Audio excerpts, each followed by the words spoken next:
जम्मू में आधार मजबूत करने में जुटी पीडीपी ने भारतीय जनता पार्टी की नीतियों पर निकाली भड़ास। एक निशान, एक विधान, एक प्रधान के नारे पर उठाए सवाल।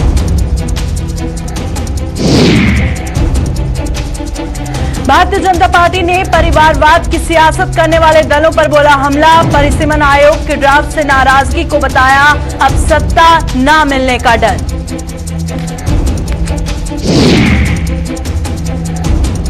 कांग्रेस पार्टी उठा रही जम्मू कश्मीर प्रशासन की अतिक्रमण विरोधी मुहिम पर सवाल। आजाद ने जनसंख्या के आंकड़ों का हवाला देकर मांगा जवाब।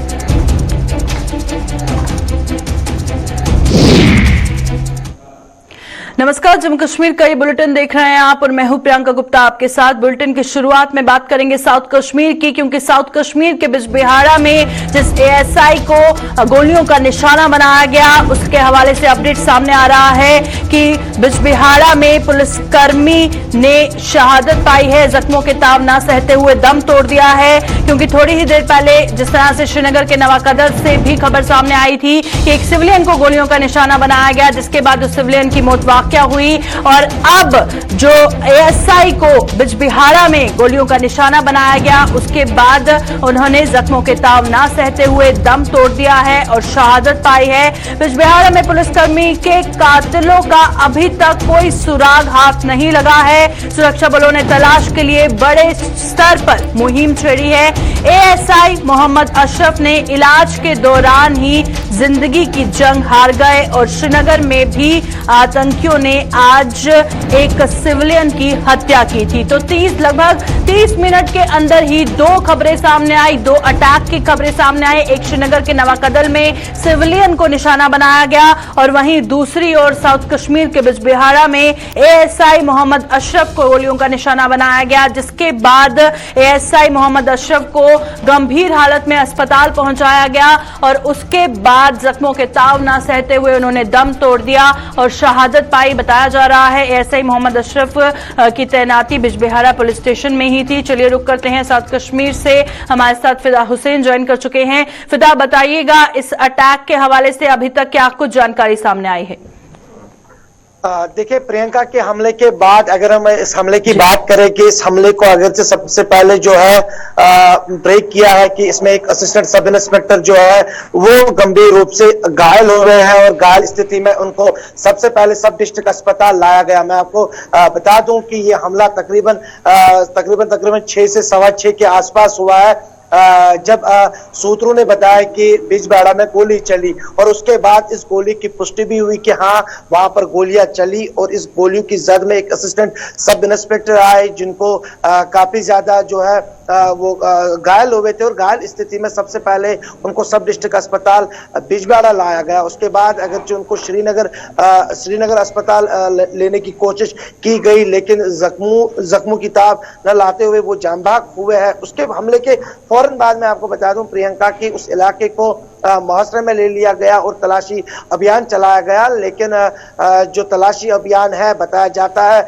कि वो अभी भी इलाके में जारी है। लेकिन इस तरह से अगर मैं आपको बता दूं कि बिजबिहाड़ा पुलिस में तैनात जो है असिस्टेंट सब इंस्पेक्टर ये थे और ये भी बताया जाता है कि जो वहां पर शाम के वक्त जो है पुलिस पार्टी जो है वो निकली थी वहां पे और उसको निशाना बनाया गया है मिलिटेंट की तरफ से और असिस्टेंट सब इंस्पेक्टर जो है वो निशाना थे और उसको काफी ज्यादा जो है घायल हुए हैं। जब गोली लगी तो सबसे पहले उसको अस्पताल लाया गया, लेकिन इस वक्त जो पुलिस की तरफ से एक ट्वीट भी जारी किया गया है, पुलिस ने इस चीज की पुष्टि किया। हालांकि उस समय हमने यही बताया था कि गोली चलने की पुष्टि पुलिस द्वारा नहीं की गई है। हालांकि उसके बाद जो है पुलिस ने पुष्टि भी किया है कि हमला हुआ है बिजबिहाड़ा में। प्रियंका जी, शुक्रिया फिदा तमाम जानकारी देने के लिए। तो हम हमले के हवाले से अपडेट दे रहे थे कि एएसआई मोहम्मद अशरफ को जो है पहले वो गंभीर रूप से जख्मी हुए इस अटैक में और उसके बाद जब उन्हें अस्पताल ले जाया गया फिर उन्हें जख्मों के ताव ना सहते हुए दम तोड़ दिया और शहादत पाई। और उसी के चलते फिलहाल इलाके की सूरत हाल की हम बात कर रहे थे और फिदा जिस तरह से जानकारी दे रहे थे अभी भी इलाके में बड़े पैमाने पर सर्च ऑपरेशन चलाया जा रहा है।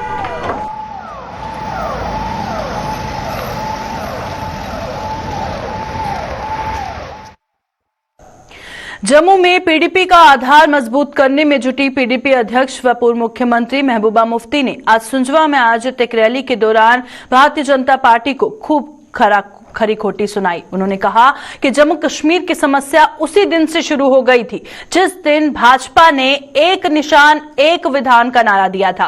महबूबा मुफ्ती ने पिछले चुनावों का हवाला देते हुए कहा कि जम्मू कश्मीर के लोगों ने बदलाव के लिए भाजपा को वोट दिया। सबका साथ और सबका विकास के नारे में आकर लोगों ने भी भाजपा के प्रति अपना समर्थन जताया, परंतु जैसे ही भाजपा की सरकार बनी उन्होंने संविधान को हटाकर अपना एजेंडा लागू कर दिया, हिंदू मुस्लिम को आपस में लड़वाना शुरू कर दिया। और महबूबा ने कहा कि जो कोई भी भाजपा के खिलाफ बोला उसने उसे या तो आतंकवादी या फिर पाकिस्तान बना दिया। जो किसान अपनी मांगों को लेकर सड़कों पर उतरे, भाजपा ने उन्हें भी खालिस्तानी घोषित कर दिया।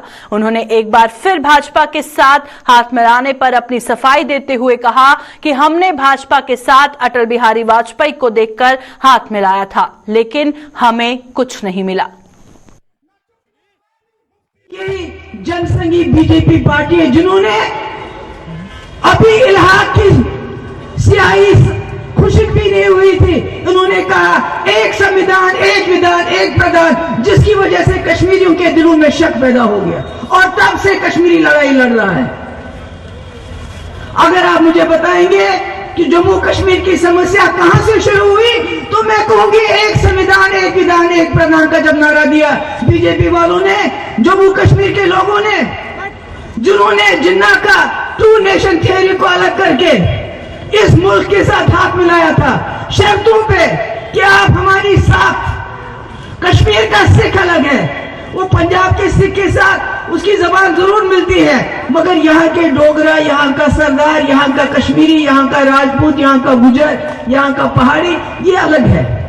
ये एक गुलाब था हिंदुस्तान के गुलदस्ते में, को वोट दिया और मुफ्ती साहब ने फैसला किया कि चूंकि जम्मू के हिंदुओं ने, अक्सरियत ने बीजेपी को वोट दिया है, इसलिए हम बीजेपी को अलग नहीं कर सकते।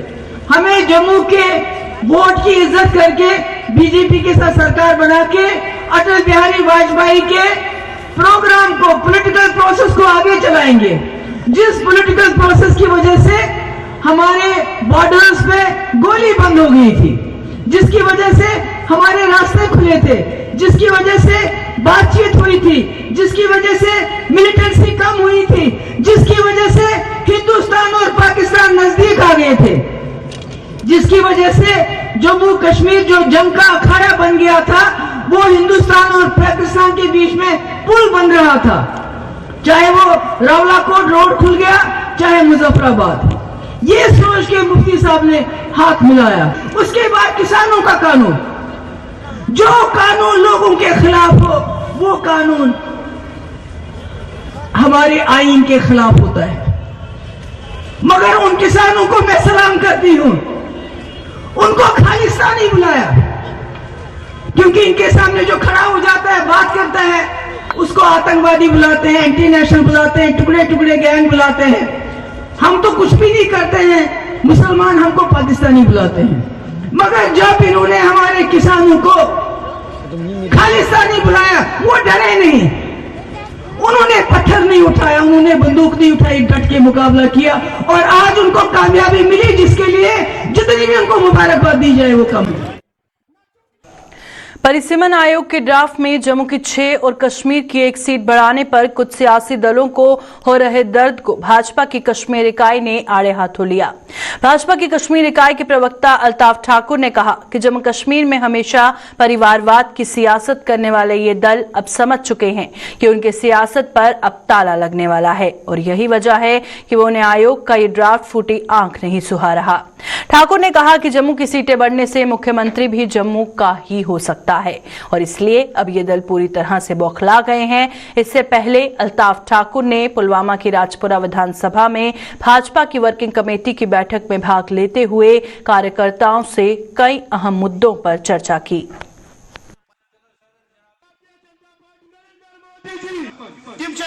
है उस इस हिसाब से वक्त की जरूरत थी कि डिलिमिटेशन कमीशन ने जम्मू को देखते हुए, उसकी जोग्राफिया को देख के, उसके पैरामीटर्स को ध्यान में रखते हुए उन्होंने जम्मू में सीटें बढ़ाई। लेकिन यहाँ जो पार्टियां हैं उनको ये दर्द नहीं है कि कश्मीर में एक सीट क्यों बढ़ाएगी और जम्मू में दर्द दूसरा है, क्योंकि अब ये बात वाज़ेह हो चुकी है और साफ जाहिर होता है उन पार्टियों को लगता है कि अब जो आने वाला सीएम होगा वो जम्मू से होगा, क्योंकि जम्मू में सीटें बढ़ी है। यही है कि जो दो फैमिली, चाहे अब्दुल्ला फैमिली हो चाहे वो मुफ्ती फैमिली हो, उनको ऐसा डर सताने लगा है कि अब आने वाला जो सीएम होगा वो जम्मू से होगा और इन खानदानों का सीएम अब नहीं होगा, इसलिए वो हवाला कर रहे हैं। लेकिन जहां तक कमीशन का ताल्लुक है, देखिए कमीशन ने साफ सुथरी इस प्रोसेस को किया है और आज डिजिटल दौर है। आज डिजिटल दौर में आप एक क्लिक करके भी देख सकते थे कि इस बेस पे और क्या उन्होंने पैरामीटर्स रखे थे उसको देखते। लेकिन इतनी सी बात है कि इन पार्टियों को लगता है कि अब जम्मू में भी सीटें बढ़ गई और सीएम जम्मू का आने वाला है, इन दो फैमिलीज का सीएम नहीं होगा, इसलिए ज्यादा दर्द है, यही जंजीलाहट है, यही कल से, इसलिए ये पार्टियां कल से चीख चला रही। कांग्रेस पार्टी ने सरकारी जमीनों से अतिक्रमण हटाए जाने की जम्मू कश्मीर प्रशासन की मुहिम को बेतुका करार दिया है। कांग्रेस का कहना है कि 1947 के बाद से जनसंख्या में भी बेहिसाब बढ़ोतरी हुई है और प्रशासन को ये समझ में ही नहीं आ रहा। भदरवाह में आज एक जनसभा को संबोधित करते हुए पूर्व मुख्यमंत्री गुलाम नबी आजाद ने प्रशासन की इस मुहिम पर कई सवालिया निशान लगाए। क्या कहना था उनका, आइए आपको बताते हैं। कोई हवा में बनाया है 130 करोड़ लोगों के लिए बैठने का इंतजाम, ये बढ़ेंगे तो जंगल की जमीन देंगे, सरकारी जमीन पे जाएंगे, शमनाट पे जाएंगे, घाई चरवे पे जाएंगे, क्योंकि आसमान पे तो कोई तहखाने नहीं है रखने के, इनकी समझ में नहीं। अरे आप अब 47 में इतनी जमीन पे रह सकते थे तो आज क्यों नहीं रह सकते? अरे खुदा के बंदो, उसके बाद 100 करोड़ आबादी देश की बढ़ी है और 130 लाख स्टेट की बढ़ी है, तो इसको तो बढ़ना है और जमीन कम हुई। हर जमीन एक सड़क जो पटना की थी उसकी 8 लेन जमीन बन गई, 6 लेन जमीन बन गई, 4 लेन जमीन बन गई, इंडस्ट्रियां बन गई, स्कूल बने, कॉलेज बने, अस्पताल बने, तो जमीन तो घटती जा रही है।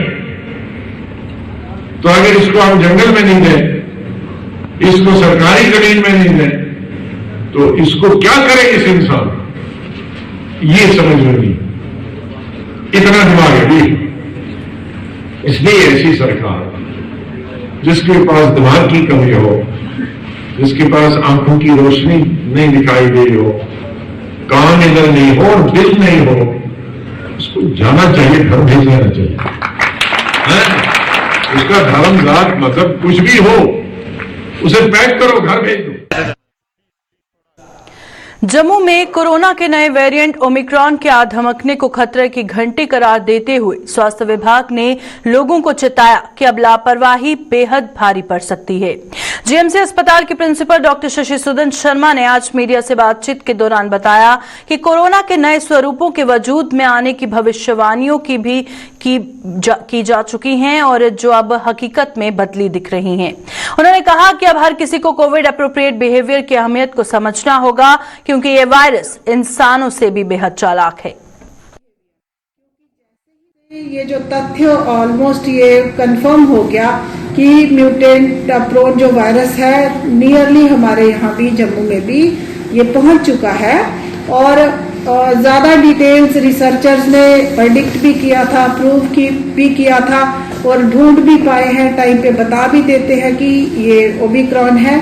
लेकिन सबसे ज़्यादा हमारी आम नागरिक, आम व्यक्ति, हर जनता के सदस्य के समझने की बात है उसका अपना रोल, कोविड एप्रोप्रिएट बिहेवियर। क्योंकि जैसे ही वायरस को नए नए पेशेंट्स, नए नए ह्यूमन होस्ट्स मिलते रहेंगे, उसमें मल्टीप्लिकेशंस होती रहेंगी, तो उतने ही म्यूटेशनल इवेंट्स होंगे, उतने ही म्यूटेंट्स अपीयर होते रहेंगे। हजारों म्यूटेंट्स अभी तक अपीयर हुए होंगे, लेकिन वो म्यूटेंट्स ऑफ कंसर्न या वेरिएंट ऑफ कंसर्न नहीं बन पाए। वही म्यूटेशन वाला वायरस वेरिएंट ऑफ कंसर्न माना जाता है, जिसमें ट्रांसमिशन ज्यादा हो, यानी इस वेरिएंट में देखा गया 4.2 टाइम्स ज्यादा ट्रांसमिसिबल है। 22 दिसंबर का दिन डोगरों के लिए विशेष महत्व रखता है। इसी दिन 2003 में डोगरी भाषा को भारतीय संविधान के 8वें शेड्यूल में शामिल किया गया था। तब से इस दिन को एक उत्सव की भांति मनाया जाता है और डोगरी को 8वीं अनुसूची में स्थान मिलना एक लंबे संघर्ष का परिणाम था, जिसमें समाज के सभी वर्गों ने अपना भरपूर योगदान दिया था। और डोगरी मानवता दिवस के रूप में मनाए जाने वाले इस दिन पर आज जम्मू व इसके आसपास के इलाकों में कई कार्यक्रमों का आयोजन किया गया। कोई खुशी का इजहार भी करने, कोई सांस्कृतिक कार्यक्रम भी करने, तो कन्ने गए जिन्हें लोगों डोगरी दी, डोगरीयत दी या इत्थों के संस्कृति की सेवा की दी है और जिनका बड़ा नुमाया काम है, उन्हें अस सम्मानित करने। अज के इस कार्यक्रम भी 5 लोगों की सम्मानित किया गया, हर बार सम्मानित करने और साढ़े लिए बड़ी खुशी का दिहाड़ा है, बड़ी खुशी का मौका है। मैं अपने पास सारे सुनने वाले की जेड़े इस कार्यक्रम की दिखा करते हैं, जेड़ी इस रिकॉर्डिंग की दिखा करते हैं, उन्हें की डोगरी मानता दिन की बड़ी बड़ी बड़ी मुबारक। असें भी इस दिन गी बड़े धूमधाम कन्नै उत्सव के रूप में बनाया। साढ़े जेड़े SSP साहब शिंदर सिंह जी ने एक पुलिस ऑफिसर भी हैं, एक SSP भी हैं, कन्नै कन्नै एक बड़े एक डोगरी दे भाशा दे विच इन्हें साहित्य अकादमी अवार्ड भी मिला है और इन्हें एक किताब भी 2010 च लिखी ही, जिसका कि 2014 च ये अवार्ड कन्नै नवाजा गया। इन्हें असें इत्थे इनवाइट किया हा। बड़े बड़े होर भी लेखक कवि जेड़े असें जेड़े 10-12 लोग होर भी बुला दे न, जेड़े सारे अपने विचार रखे करते हैं। तो इस आस्तै असें बच्चे दी सारी बच्चे भी काफ़ी अच्छा प्रोग्राम प्रस्तुत किया है। उहदे डोगरी भाशा कविता बोलियां, गाने गाए न और बड़े अच्छे तरीके असें सैलीब्रेट किया है। सुचेतगढ़ विधानसभा क्षेत्र के विभिन्न गांवों के प्रतिनिधि मंडलों ने भारतीय जनता पार्टी के प्रदेश उपाध्यक्ष व पूर्व मंत्री श्यामलाल चौधरी से मुलाकात कर उन्हें अपने अपने इलाके की समस्याओं के बारे में अवगत करवाया। पंचायत बासपुर के गांव चोगा के लोगों ने बताया कि गांव को जाने वाले लिंक मार्ग का निर्माण कार्य अधर में ही छोड़ दिया गया है, जिससे उन्हें बेहद परेशानियों का सामना करना पड़ रहा है। इसके अलावा गाँव की खस्ताहाल गलियों और नालियों के बारे में भी पूर्व मंत्री को जानकारी दी गई। वहीं दूसरी तरफ गांव शेरचक तलाट के लोगों के प्रतिनिधिमंडल ने भी गांव की समस्याओं के बारे में पूर्व मंत्री को जानकारी दी। पूर्व मंत्री ने इन सभी लोगों को आश्वासन दिया कि वह जल्द ही उनकी समस्याओं को संबंधित विभागों के समक्ष रखेंगे ताकि इनका समाधान किया जा सके।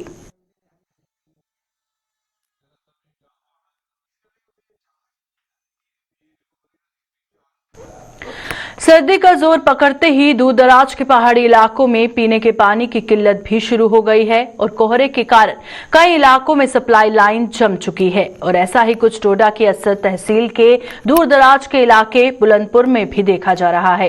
यहाँ पिछले करीब 1 हफ्ते से पानी की सप्लाई बंद होने से महिलाओं और बच्चों को 2 किलोमीटर का सफर पैदल तय कर सिर पर पानी ढोने पर मजबूर होना पड़ रहा है। स्थानीय लोगों की माने तो इस बाबत जल शक्ति विभाग के अधिकारियों को अवगत करवाने के बावजूद भी उनकी कोई सुनवाई नहीं हो पा रही।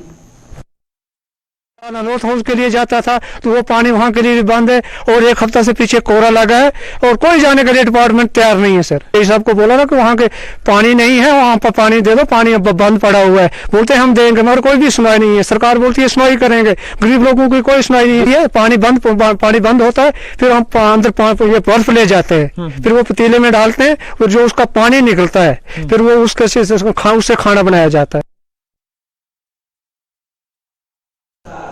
क्रिसमस के उपलक्ष्य पर जम्मू में आज क्रिश्चियन समुदाय द्वारा हर साल की तरह इस बार भी एक जुलूस निकाला गया और क्रिश्चियन फेलोशिप ट्रस्ट की ओर से आयोजित इस जुलूस में समुदाय के कई लोगों ने बढ़ चढ़कर भाग लेकर मदर मैरी और जीसस क्राइस्ट द्वारा दिए गए शांति और भाईचारे के संदेश का प्रचार प्रसार किया। क्रिसमस का त्योहार 25 दिसंबर को मनाया जाएगा, जिसके चलते लोगों में बेहद उत्साह देखा जा रहा है।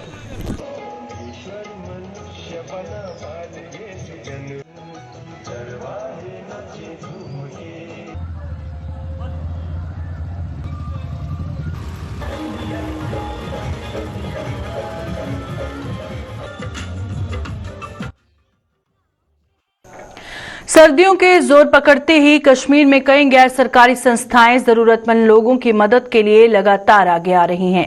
इसी कड़ी में आज गुलमर्ग के नाबल इलाके के ऐसे ही कई लोगों में गैर सरकारी संस्था ने कंबल व खाने पीने का सामान वितरित किया ताकि उन्हें राहत पहुंचाई जा सके। यानी हमारे पास 10,000 से ज़ायद बच्चों में हम डिस्ट्रीब्यूशन कर चुके हैं और अभी इस फ़िलहाल 5,000 बच्चों को इसी स्टेट में विंटर ब्लैंकेट देने में आएगी और तकरीबन 10,000 बेवाओं में ब्लैंकेट भी बांटी जाएगी और अनाज की किट भी दी जाएगी ताकि वो ठंड से महफूज रह सके। और फ़ंज़ का मकसद है राहत पहुंचाना और हम कोशिश कर रहे हैं जितना भी हम कर सकते हैं और हम तमाम तंजीमों से भी अपील करते हैं, मुकामी लोकल इंटरनेशनल तंजीमों से कि वो यानी ठंड में गरीबों यतीम मिस्किन। अभी के बुलेटिन में फिलहाल इतना ही, दीजिए इजाजत, नमस्कार।